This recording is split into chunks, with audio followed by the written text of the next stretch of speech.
Alright, hello guys. This one's just gonna be kind of a video on like the Red Wolf raids and how we do them. This is just gonna be me doing this area and kind of just explaining the fundamentals of it. It's pretty simple, but I figured this couldn't hurt to do if we get newer members or something. So basically the concept is you pick one leader. So that will be this army. And the leader will go around and decide which Red Wolf you attack, and everyone else will move around the Red Wolf and wait for the leader to attack. It's important you pick a leader so you have organized attacking in this. Because if you don't pick one, then you're just kind of like... It gets confusing sometimes. So basically I'm here with... So let's just assume I went Red Wolf hunting, and these are like 3 other people here. And this one's leader. So leader moves here. So like, see... Nope. God damn it. Okay, well, I failed that, so I'm just gonna kill that one and... Alright. In camp here...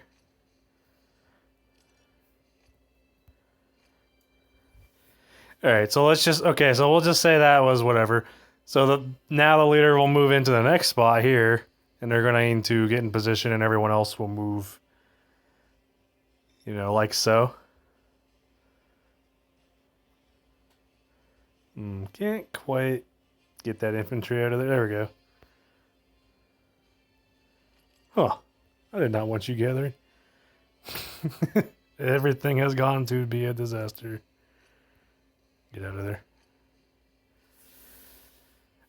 Alright, so here's an example of what not to do. Is like, so when you get clumped up and people get on top of these Red Wolves, like, so like, say now I can't select that Red Wolf because there's units on top of it.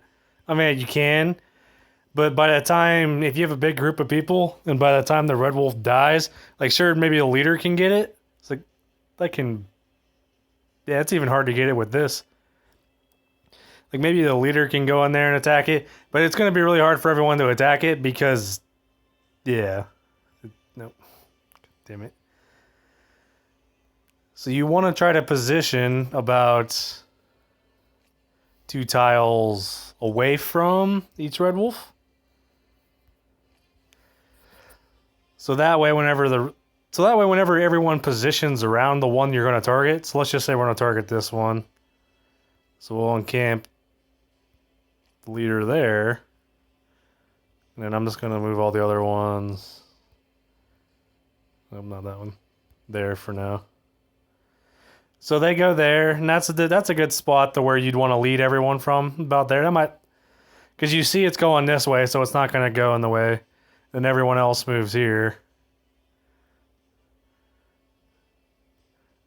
And there's good because it's not too close. People can attack it easily. So your leader goes, and then once they start, everyone else goes like that.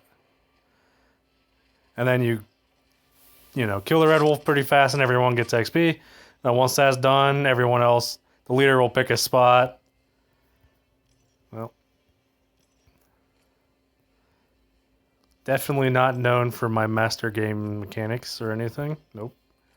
So they'll pick a spot there, and then everyone else will reposition. Not you. So now they see who was the designated leader for this raid is going to be there, and they're not 2 tiles away. Everyone else will move there. Then they attack, and then everyone else usually follows up pretty fast once they get used to it. And then there you go. Pretty simple. And then they'll go there, and everyone else... Not exactly the same spot, but you get the concept. Like, they'll usually move around it in a group.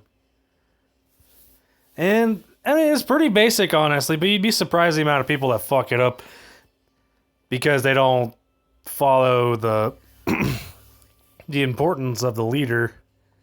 It's important to make it organized, because if you don't, and people are just randomly attacking, it becomes massively chaotic. And it's also a good thing to plan a route. So now this town's done, I would go like here, Yeah, up here, because I want to kill these wolves anyways. And I would share this to like my guild, and if I was the leader, and then in camp, march that way. And then I would share it to the guild and be like, hey, we're going here next. But usually it's a good idea when you start your raid just to kind of plan a path. So like, say, what we usually do, we'll start in Warsaw and not Warsaw, we'll start in Berlin and we'll say, Red Wolves in 10 minutes, this person's going to lead everyone. And then we'll go around, kill all the Red Wolves there. Then we're basically going to do all the level 3 cities we have. Then we would do Warsaw. And then we would come over here and do Moscow normally. And then sometimes we'd come over here. We would ask like these guys if they wanted to join. We have Athens now. But ideally you can, like other people can do it.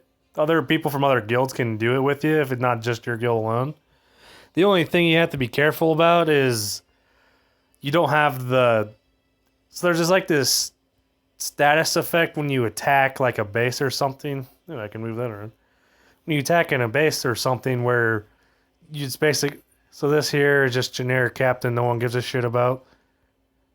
So like if I was to just say scout, see this here? So basically this action will activate the militant effect, and I get an attack bonus, but for 15 minutes, I can't activate a peace shield or anything like that. But while this is active, this warning doesn't pop up when you go to attack someone, so you got to be careful about that. When you're doing like a Red Wolf raid, it's really easy just to accidentally slide your army over top of someone else and just murder them, or you get murdered by them if they're stronger. But you don't want that. You want them to fight the Red Wolves with you, not fight each other. And another thing that is really hard that can't be helped is this here. So see Ling here? She has, actually I can just go here. So her skill here deals damage to 3 targets within range. So she's a good skilled base, just like AoE damage dealer. But the problem is like this will damage other say if I had some DMG guys with me, this could accidentally just, attack one of them with this skill here. And then they start auto-retaliating because they got attacked by this skill, even though you didn't mean to. So that's something you it's not as obvious. I don't think there's that many skills that are multi-target like this one. But that's something you kind of just need to try to watch out for. But I think that's... Okay, another thing I guess while I'm here is speed and how to not be slow. Like, don't do this. Don't bring artillery. I'm just doing this because I wanted to level up this officer a little bit. And and all these ones need leveled up too, so that was my way to make more room. Honestly, I probably could have just made these marches smaller, but whatever. We're here now. But there's a couple good things you can do. No, not that. There's a couple good things you can do to get some speed. One of the most important things, like if you go to your lab here, like there's some obvious ones, like here, march speed. Get 15% there. March speed here. You can get up to 15%, but it's really hard to level these ones all the way up. As you can see here, I'm at 14 days left for this. If I go here, it's 53 days. I think if I maximize like the research buffs I can temporarily get, it might cut like 9 days off of it, but still. Like this one's the one I'll probably do next. Yeah, because I don't have that. I think I'll just finish these out and then finish this. But this one, once you finish all these, you can get march speed too, and that gets an extra 15%. That's kind of nice. So obviously there's your research. There's another thing you can do. Your officer club here. Not that. I think it's this. Eventually you should just try to get all officers with level 5 heart, whatever you want to call it, likability. But this one here is one of the ones you should probably go for first. First is this army ambassador, because it increases your march speed by 27%. And that's almost 30% faster by just having the level, a 5 heart officer here. But some of these other ones are pretty nice too. That one, meh. The storehouse one's kind of mediocre. Repair speed's not terrible. Resource output's okay. Unit production speed's really big, and construction speed's pretty big. I thought there was one for research. Oh, okay, this one was the one for research. Yeah, that one's really good. So yeah, ideally you want to get all these maxed out eventually because these are just buffs you get for free. So there's those. Then there's when you go to your officer talents. So if I go here, like these tank specific ones, there's a couple of them. So here, increase march speed of tanks under her command by 20%. Well, that's actually pretty substantial. But this is a tank only. Like this only affects tanks. That's why like a single march of tanks is nice. Or how you can get them fast is because of this. I don't think there's anything else in this tree that actually increases speed for tanks. And then you can go in this skill because she does a good skill that does damage. There's. I don't think if I'm. Oh, I should be to it if I'm that far in. Normal attack. Maybe a skill doesn't increase speed. I thought it did. Oh, right here. Oh. Yeah, so once you get into your second tree, I think this goes up to 10% more march speed. I was going for increases damage. More, I don't know.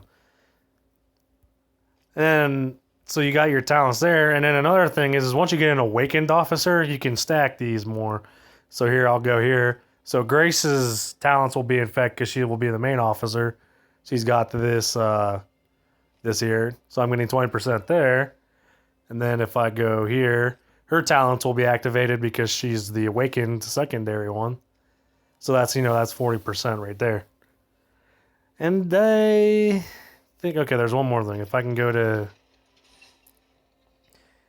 units here. So there's unit speeds. So like, there's one thing you can kind of do that's kind of cheeky is your tier ones are valuable for one thing, and that's speed.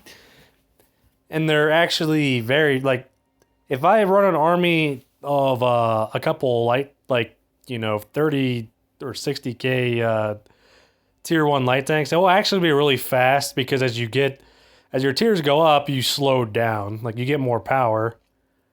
But, yeah. Huh. So tier 5 is about... I look at those stats. It's about